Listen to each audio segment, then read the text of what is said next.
E se te dissessem que um único pronunciamento pode tirar bilhões do mercado em questão de minutos? E se esse mesmo pronunciamento partisse de alguém que, até hoje, insiste que o caos é só um mal-entendido que vai se resolver sozinho? Foi em uma terça-feira aparentemente comum que a bomba caiu. Sem avisos, sem transição, sem consulta a economistas ou especialistas. Donald Trump apareceu diante das câmeras e declarou: "Estamos impondo uma tarifa de 25% sobre todos os carros e todos os medicamentos importados. Se não forem feitos nos Estados Unidos, vão pagar caro." Os efeitos foram quase instantâneos. Em menos de uma hora, o Nasdaq despencou 2%, o S&P 500 caiu 1%, e as ações da General Motors despencaram 5% como se alguém tivesse puxado o alarme de incêndio em Wall Street. O mercado não ouviu, ele reagiu. Porque ao contrário do que Trump tenta fazer o povo acreditar, os números não mentem e nem esperam. Essa não foi apenas uma jogada política, foi uma decisão com o potencial de transformar toda a estrutura da economia americana em um castelo de cartas instável, pronto para ruir a cada novo anúncio improvisado. Trump busca retomar a produção nacional a qualquer custo. Imagine o pai de família que há meses economiza para trocar o carro que já não passa na inspeção. Imagine a mãe solo, que depende de um medicamento de uso contínuo para manter o filho vivo. Agora imagine ambos acordando e descobrindo que o preço da esperança deles aumentou 30%, 40%, 50% do dia para a noite. Porque é exatamente isso que essas tarifas fazem. Elas não punem a China. Elas não punem a Alemanha. Elas punem o consumidor americano. Trump diz que está tudo certo. Vai se autocorrigir, afirmou, como se a economia fosse um relógio quebrado que, por milagre, voltaria a funcionar se ignorássemos os ponteiros. Enquanto isso, especialistas alertam. Essa decisão coloca em risco não apenas o setor automobilístico, mas toda a cadeia de produção que o sustenta. Desde os operários nas fábricas até os caminhoneiros que transportam peças. Das concessionárias aos mecânicos. É um efeito dominó. E o dedo que empurrou a primeira peça foi presidencial. Investidores não têm medo de más notícias. Eles têm medo do desconhecido. E nada é mais temido em Wall Street do que um líder que muda de ideia com base no humor do dia ou no algoritmo das redes sociais. As tarifas de Trump não vieram com um plano de longo prazo, nem com estudos de impacto. Vieram com tweets, vieram com improviso, vieram com o ego. A situação dos medicamentos é ainda mais grave. Trump afirma que o país precisa parar de depender de outros. Em tese, está certo. Mas onde está o plano para substituir a produção da Irlanda e da China? Onde estão as fábricas nacionais prontas para entregar milhões de doses de medicamentos essenciais a preços acessíveis? Elas não existem. O que existe é um vácuo. Milhões de americanos já vivem no limite financeiro. Uma insulina que custava $40 pode saltar para $120. Um antibiótico de $10 pode triplicar. E, para muitos, isso representa uma escolha cruel: comer ou sobreviver. Trump não explicou quem vai garantir esse abastecimento. Não mencionou acordos. Não falou sobre incentivos à indústria nacional.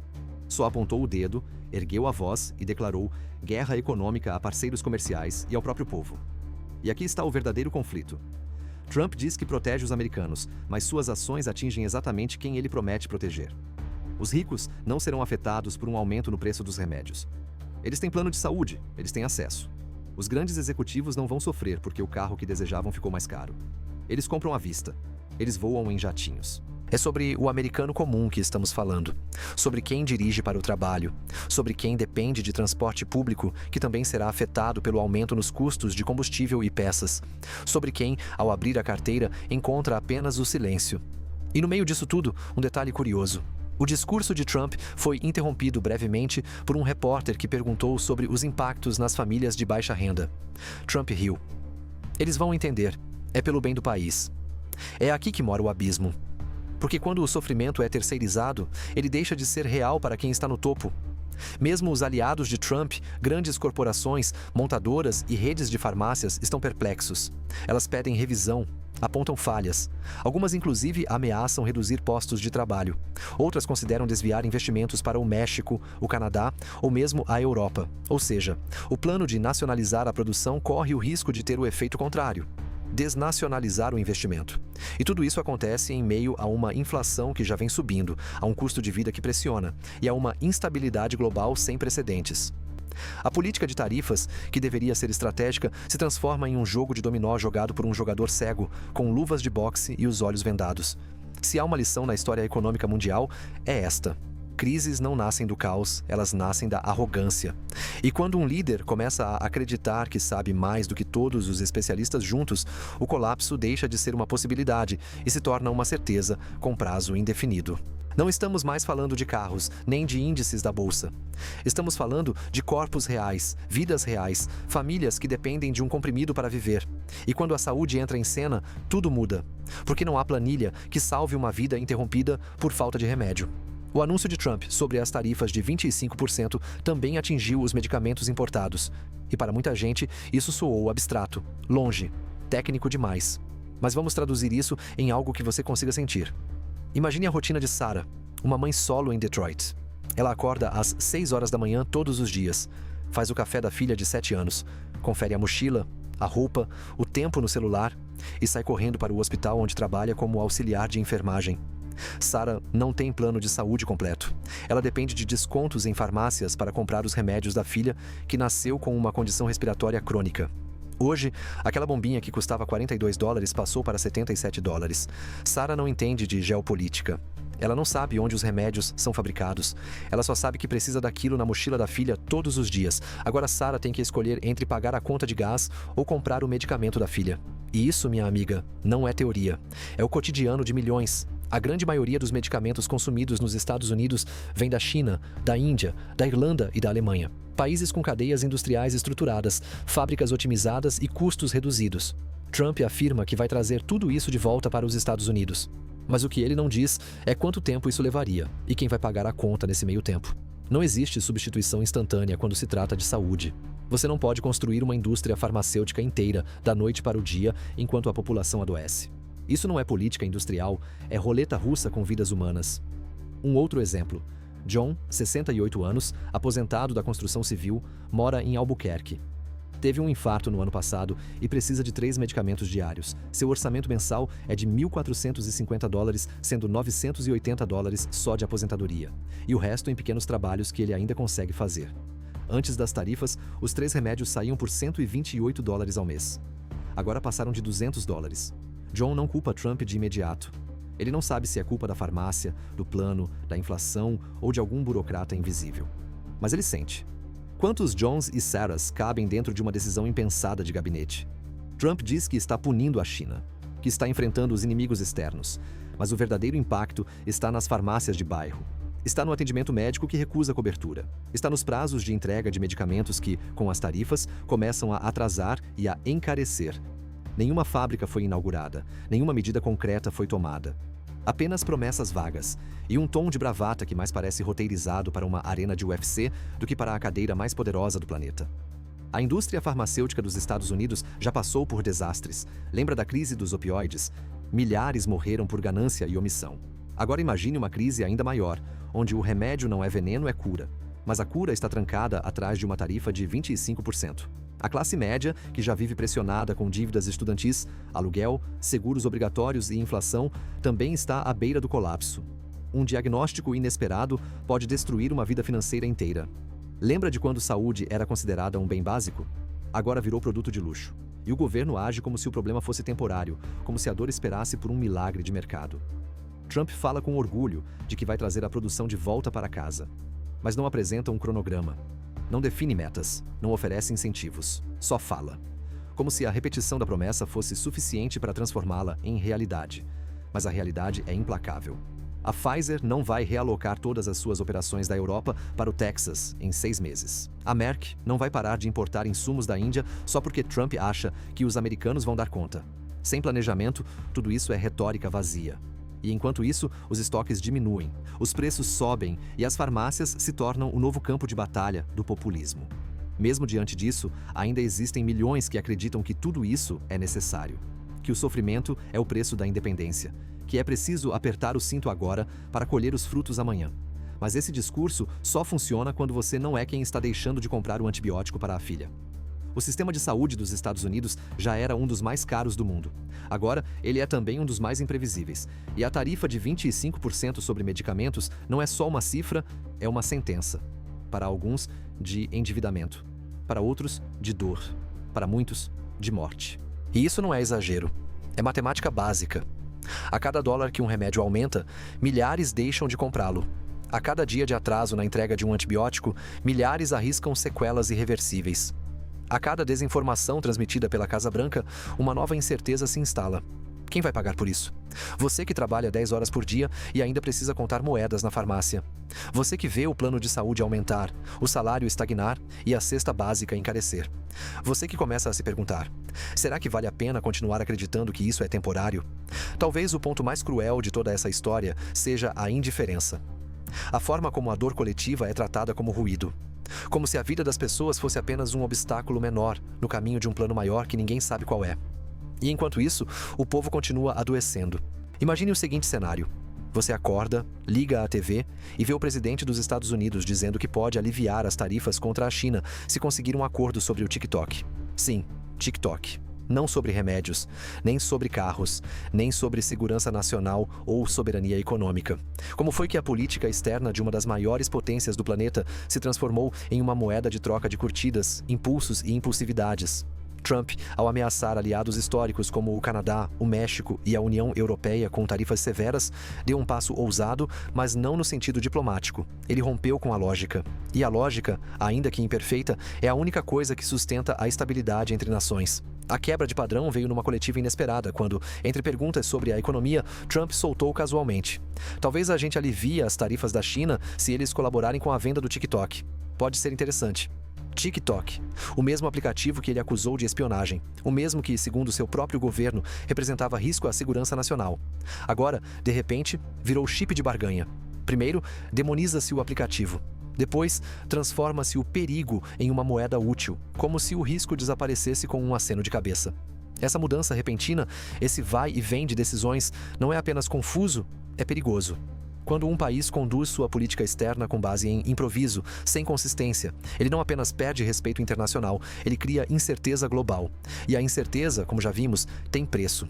Mercados instáveis, fuga de investidores, alianças fragilizadas. Mas o custo maior é mais sutil, mais profundo.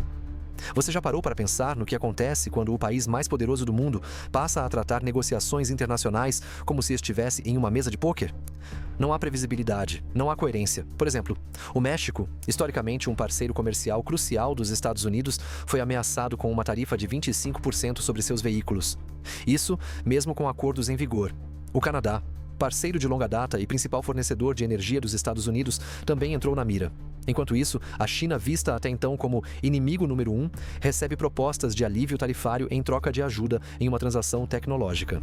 Esse padrão revela algo que poucos têm coragem de dizer. Trump não segue uma estratégia econômica. Ele segue uma lógica de espetáculo.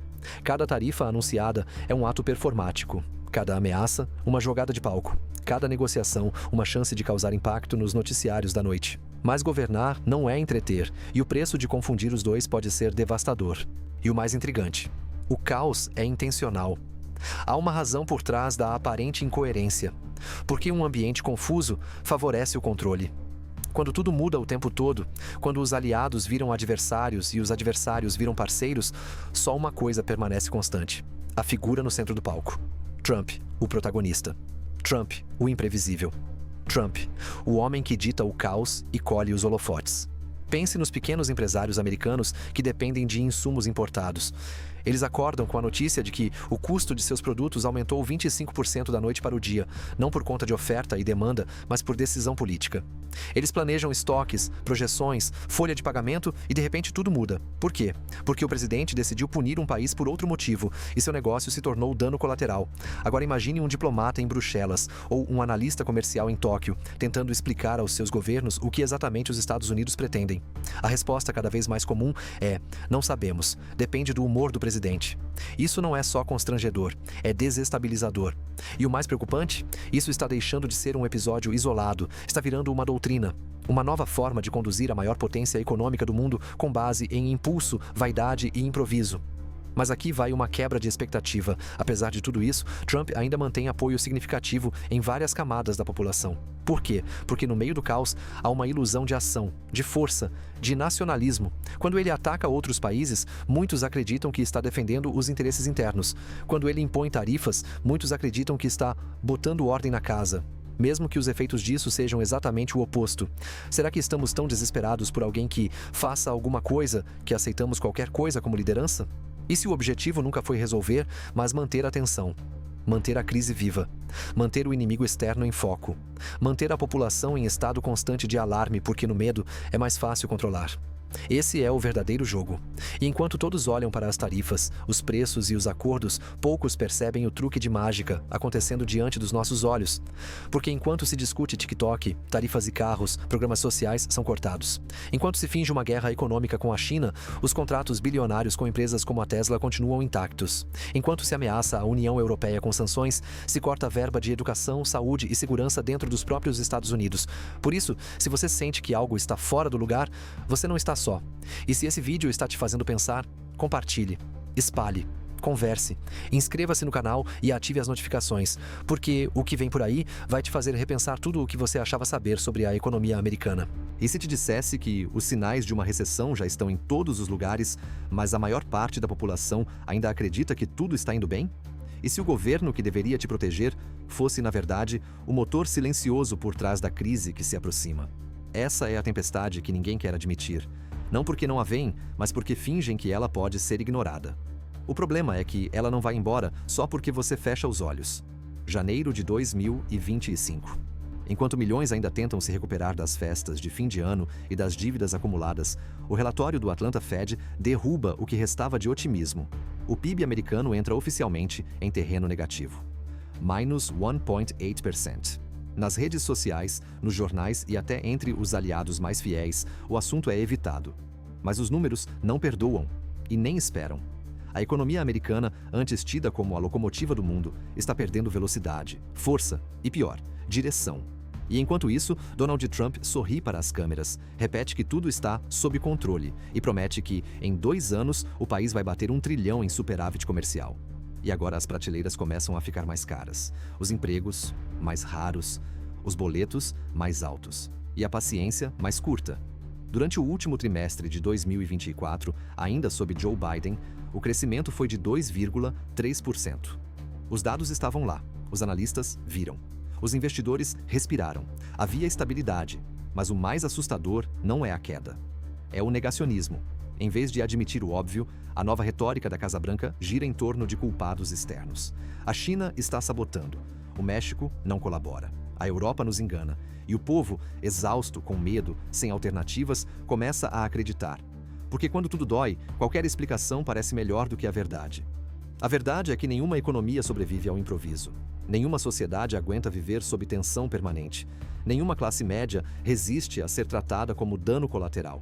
Empresas cancelam contratações. Pequenos negócios congelam estoques. Investidores retiram seu capital. E as famílias essas simplesmente param de gastar. Porque sabem, mesmo que não consigam explicar, que algo está errado. Muito errado. E é aí que o ciclo começa. Menos consumo, menos produção. Menos produção, mais demissões. Mais demissões, menos consumo. E de repente, a maior economia do mundo está patinando em câmera lenta rumo ao colapso.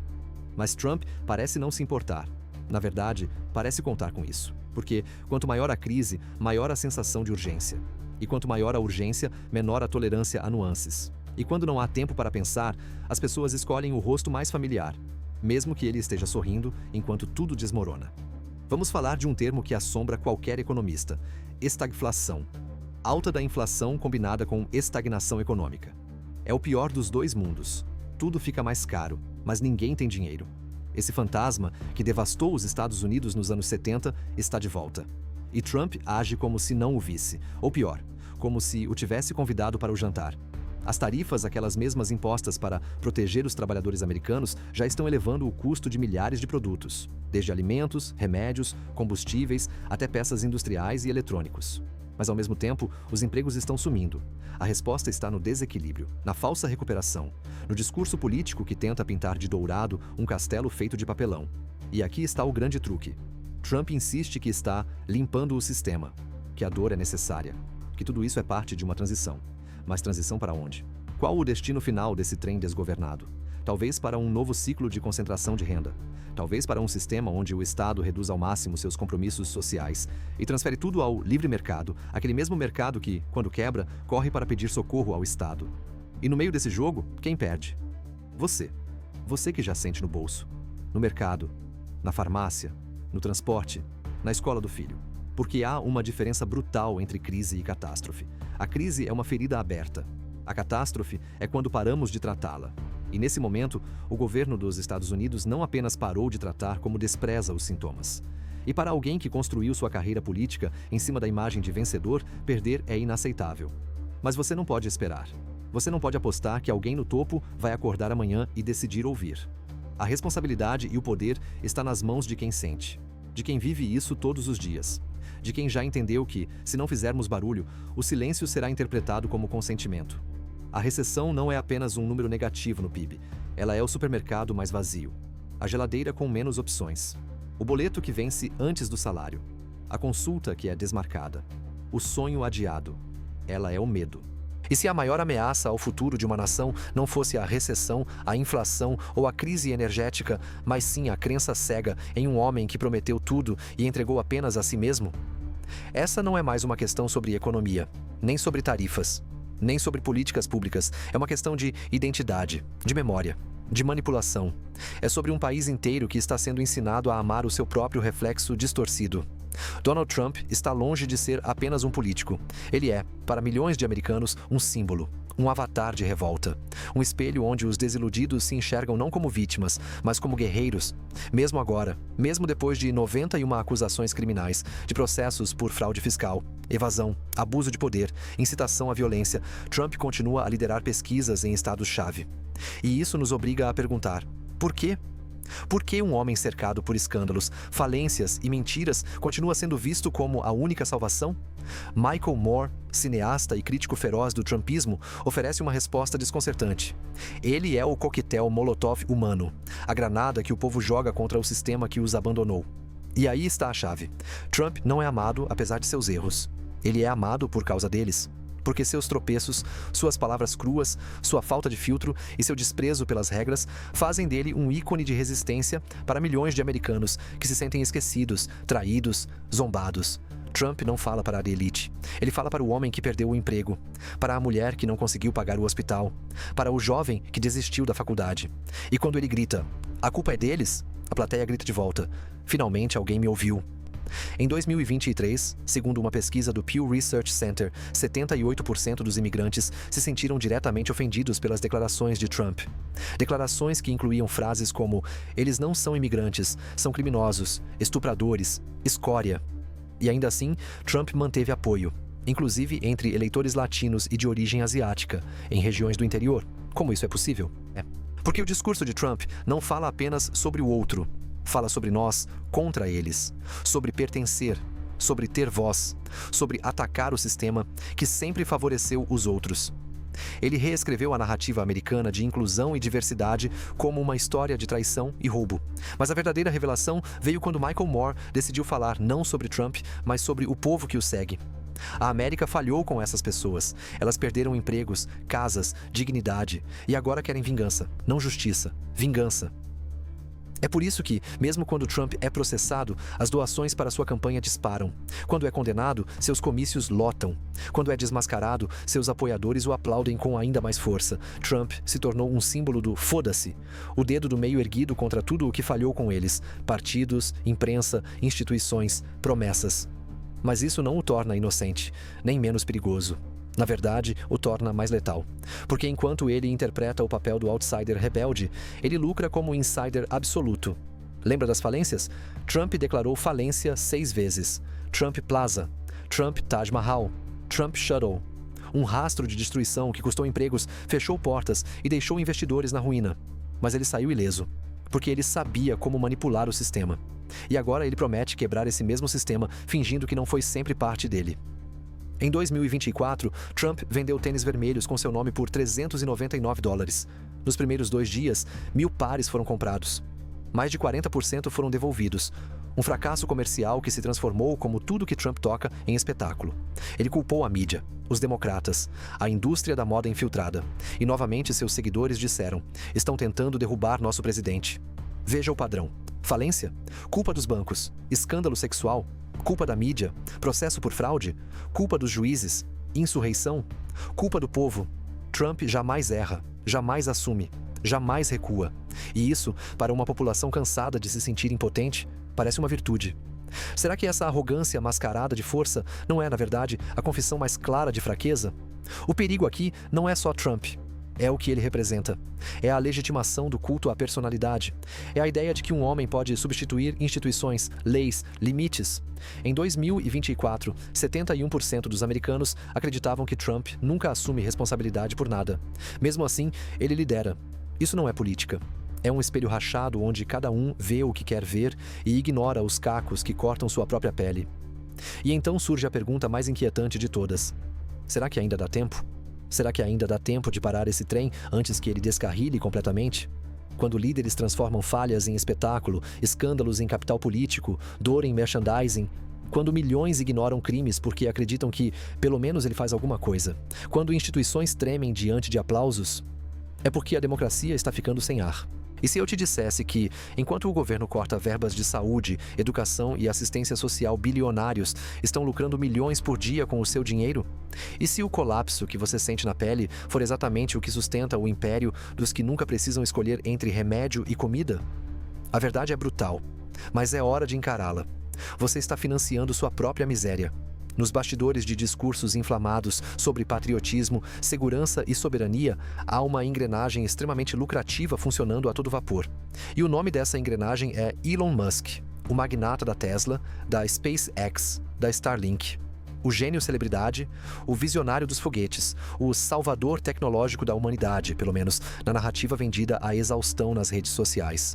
Mas agora, ele é também o homem que lucra mais de 8 milhões de dólares por dia em contratos com o governo americano, enquanto você perde direitos. 8 milhões de dólares por dia. Esse é o valor estimado que Musk recebe do orçamento federal através de contratos com o Pentágono, com a NASA, com o Departamento de Estado e agências de segurança. Enquanto isso, escritórios da Previdência Social estão sendo fechados em regiões rurais. Idosos e pessoas com deficiência enfrentam filas intermináveis para provar que não estão cometendo fraude. Cortes em programas como Medicare, Medicaid e até alimentação escolar estão em pauta. Enquanto programas sociais são cortados em nome da responsabilidade fiscal, empresas bilionárias como SpaceX e Tesla seguem ampliando seus lucros com o seu imposto. O mesmo imposto que você paga no supermercado, na gasolina, na conta de luz. E tudo isso com a bênção e o entusiasmo de Donald Trump. Mas por que Musk? Por que agora? A resposta está em um alinhamento ideológico, estratégico e narrativo. Elon Musk não é só um empresário. Ele é, hoje, uma peça essencial do projeto de poder de Trump. Aproximou-se do ex-presidente, financiou sua campanha em 2024, usou suas plataformas como o X, antigo Twitter, para promover suas ideias e foi recompensado com acesso irrestrito a verbas públicas. O ciclo é simples. Musk ajuda a reconstruir a imagem de Trump. Trump abre as portas do orçamento para Musk. E enquanto isso, o povo é convidado a aplaudir. Esse não é apenas um caso de corrupção, é algo mais perigoso. É a transformação da política pública em negócio privado. É a inversão completa da lógica republicana. O Estado já não serve para proteger, mas para alimentar os que já detêm o poder. E o mais cruel é que isso tudo é feito em seu nome. Trump e Musk vendem a ideia de que cortar impostos dos bilionários vai gerar emprego, que privatizar tudo é o caminho para a eficiência, que atacar a dependência do Estado é libertar o povo. Mas os dados mostram o oposto. Desde o início do segundo mandato de Trump, os subsídios para grandes corporações aumentaram em 23%. Enquanto isso, os investimentos diretos em políticas públicas caíram 17%. Resultado? Mais bilionários nas listas da Forbes. Menos americanos com acesso à saúde, moradia e educação de qualidade. E um novo normal onde a desigualdade não é mais um problema, é o objetivo. Mas e os empregos? Musk não gera milhares deles? Sim, gera. Mas com um detalhe. Em 2024, a Tesla teve a maior taxa de demissões voluntárias da sua história. Funcionários relataram jornadas exaustivas, metas inalcançáveis e um ambiente tóxico. Em média, um trabalhador da Tesla ganha $25 por hora. Enquanto isso, o CEO lucra mais de 300 mil por hora. Esse é o milagre que vendem como progresso. Exploração com verniz futurista. Mas há algo ainda mais perverso acontecendo. Musk, hoje, controla não só empresas, mas infraestruturas críticas. A Starlink, por exemplo, fornece acesso à internet para bases militares, zonas rurais e regiões em conflito. E em 2025, obteve contratos exclusivos com o Departamento de Defesa, sem licitação aberta, para cobrir áreas estratégicas do Atlântico Norte. Isso significa que, em caso de conflito, o governo dos Estados Unidos depende de um homem e de sua vontade. O que acontece se Musk discordar politicamente? Se ele decidir cortar o sinal, se quiser negociar, é um risco não só econômico, é estrutural. E Trump sabe disso, e mesmo assim continua aprofundando a dependência, porque precisa do espetáculo, precisa do gênio rebelde, precisa do aliado que, ao mesmo tempo que se diz antissistema, lucra como ninguém dentro do sistema. E aqui vai um dado que talvez você nunca tenha ouvido. Nos últimos 12 meses, a fortuna combinada dos 10 homens mais ricos dos Estados Unidos cresceu em 341 bilhões de dólares. No mesmo período, mais de 11 milhões de americanos passaram a depender de bancos alimentares. Isso não é coincidência, é política. Eles chamam isso de liberdade. Cortar benefícios é libertar o indivíduo.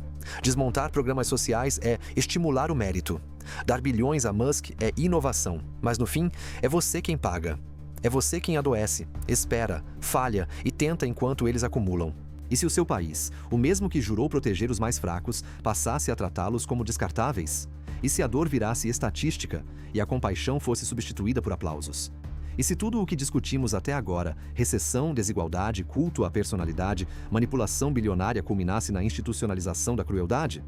Durante seu segundo mandato, Donald Trump não apenas atacou a economia, os programas sociais ou os aliados históricos, ele também atacou o tecido moral da nação e o fez com um projeto tão calculado quanto brutal: transformar os mais vulneráveis em inimigos. Centenas de imigrantes foram sequestrados em solo americano e levados a campos de detenção em El Salvador, sob um acordo secreto, forjado longe da imprensa e longe da supervisão de órgãos de direitos humanos. Mulheres, crianças, idosos, pessoas LGBTQIA+, solicitantes de asilo legal, todos tratados como ameaça, não por seus atos, mas por sua mera existência. O ex-procurador-geral Pam Bondi disse em rede nacional: "Eles não são imigrantes, são lixo, são ilegais violentos, precisam ser removidos o mais rápido possível." Essa frase, dita com frieza cirúrgica, não foi rebatida por Trump. Ao contrário, ele a usou em seus comícios, como combustível. Significa que o governo não está mais apenas ignorando a dor. Ele está organizando essa dor, legitimando, aplicando e transformando-a em política pública. Imagine ser arrancado de sua casa às 3 da manhã, ter seus filhos levados sem explicação, ser jogado num avião para um país que você nunca pisou, sem tradução, sem apoio legal, sem retorno. E tudo isso por quê? Porque você estava no lugar errado, na pele errada, com o sotaque errado. E isso não é sobre segurança nacional. É sobre medo. É sobre manter o povo em estado de alerta permanente. É sobre usar o sofrimento alheio como distração para um colapso maior. Enquanto os olhos da população estão voltados para a ameaça imigrante, ninguém percebe que os direitos constitucionais estão sendo dilacerados. Ninguém vê que os benefícios estão sumindo, que a desigualdade cresce, que a corrupção se institucionaliza. É uma estratégia fria, funcional. A verdade mais difícil de aceitar é essa. Não estamos diante de um erro de gestão. Estamos diante de um projeto de poder. Um projeto que prospera na ignorância, na divisão, na dor e na indiferença. E o que ele mais teme? Gente como você, que pensa, que questiona, que não aceita. Talvez você esteja se perguntando: tá, mas o que eu posso fazer? Eu sou só um. Mas é justamente isso que eles temem. Que você perceba que não está sozinho.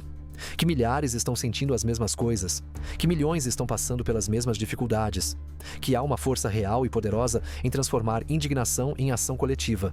Se essa série te impactou, se ela te fez pensar, se te deu um nó na garganta ou uma faísca de indignação, não deixe isso morrer aqui.